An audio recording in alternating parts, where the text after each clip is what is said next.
So this morning I did a tarot reading for myself, and I asked the cards, what did I most need to know about not only today but the coming period in my life? And I shuffled and I just pulled 3 cards, fairly no specific spread, just 3 cards to give me a dialogue of what I needed to know. And this is what I got. And I got the King of Wands. Now, the King of Wands I often think of as the shaman card. I think of the whole suit of wands as being energy. And as a shaman, I work with the non-physical vibrations and energies that are in our world. And when you follow these salamanders through the court cards of the King of Wands, I've come to envisage that in this court card, he's actually brought life to the salamander. He's brought life to the non-physical world, which I guess as a shaman, I think there is life to the non-physical world. Then we've got the 7 of Pentacles, a really powerful card, which to me, I'm always taken by Aleister Crowley's naming of this card as the Lord of Failure. The concept being, if you don't look over your life and reflect on what you want to experience in the next stage of your life, then you're not going to achieve what you want. It is that old adage of failure to plan, plan to fail. So it's a card of reflection, planning, pausing. And then the 7 of Wands. Now obviously there's 2 7s there, and whenever you do a small card reading, as a 3 card reading, there's only 4 7s in the minor arcana, so there's 2 7s there, so it's quite unusual.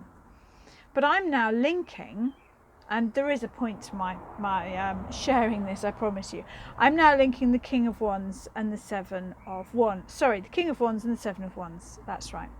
So when you read for yourself, particular cards will have a very personal meaning. And the 7 of Wands does reflect my personal shamanic path, which is called Starve, which means rune starve. And you learn this path predominantly by using a staff. So yeah, I'm thinking, wow, that's interesting. That's really interesting.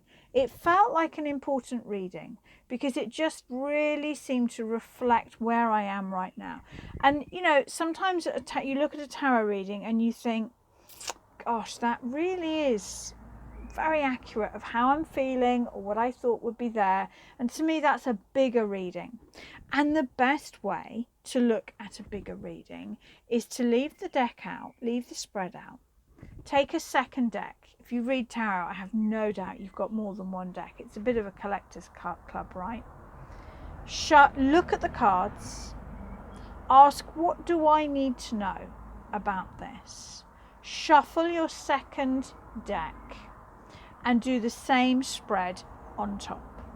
So I then chose my Mary L tarot deck. It's a beautiful deck.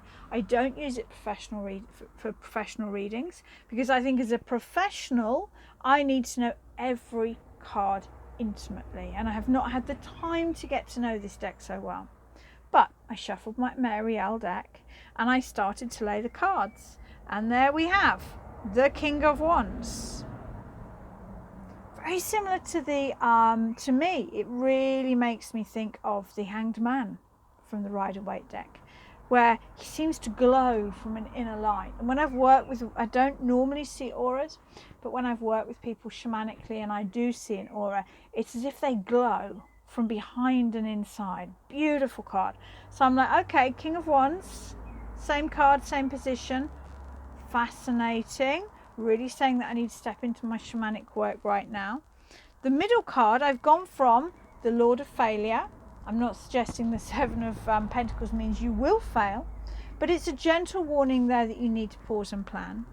And now I've got the World.